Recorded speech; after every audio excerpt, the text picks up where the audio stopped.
2005, this is a disturbing story. Listen up. Sergeant Jimmy McNaughton became the first NYPD officer killed in Iraq. And today, his family and fellow officers are petitioning the city after their request to honor his sacrifice with a street naming is rejected.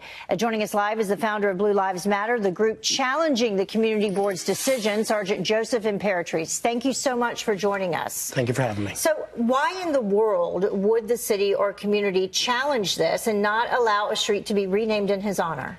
Starting off, this happens fairly often with city workers, police officers, firemen. I was actually at one in August for Joseph Lem, who was killed. Same thing. Detective in New York City, went overseas and was killed in action. This is not an uncommon practice for people to be honored. Rename a street. Okay. Correct. So Jimmy, for people that don't know, he worked in Transit District 2 in Lower Manhattan in Tribeca. So officers a few weeks ago came around and started petitioning. They raised a couple hundred signatures. I showed them around, got a couple hundred more, and they thought that they were fairly confident that it was going to go through. Well, so he actually worked in the area where correct. They wanted to rename the street in Correct. Tribeca. So last weekend, Veterans Day weekend, the Post comes out and they denied it. So at this time, Blue Lives, the whole point is to remember the fallen. We said we got to step in. So co-founder Chris Brinkley, an Army veteran, ended up putting a petition up, and as of this morning, we have over 5,500 signatures.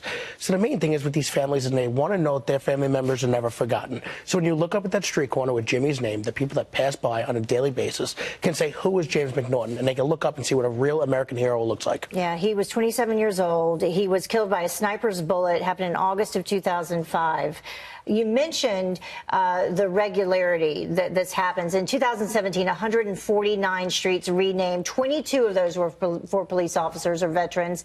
Back in 2016, 37 streets renamed, 6 for police officers or veterans. Where can people go to sign this petition? Well, we have a Facebook page, Blue Lives Matter -NYC, okay. or our website, bluelivesmatternyc.org. Click on it, please share it, support it. This is going to be so important for when we are able to turn around the decision and the family can put a smile on their face and know that Jimmy will be honored forever. Yeah, and as you mentioned, over 5,500 people have already signed that petition. Correct. And in case you need even more inspiration, the parents of Sergeant McNaughton, they will be, Michelle and Bill McNaughton, they'll be live in the 7 o'clock hour of Fox and Friends. They'll be joining us to share more of his story. So happy about that. Yeah, thank you so much. We appreciate it. By the way, Fox News did reach out to the Manhattan Community Board for comment. So far, we have not heard back from them. Thank you very much for joining us. Thank you for the work that you do. We always appreciate you joining us. Always a pleasure.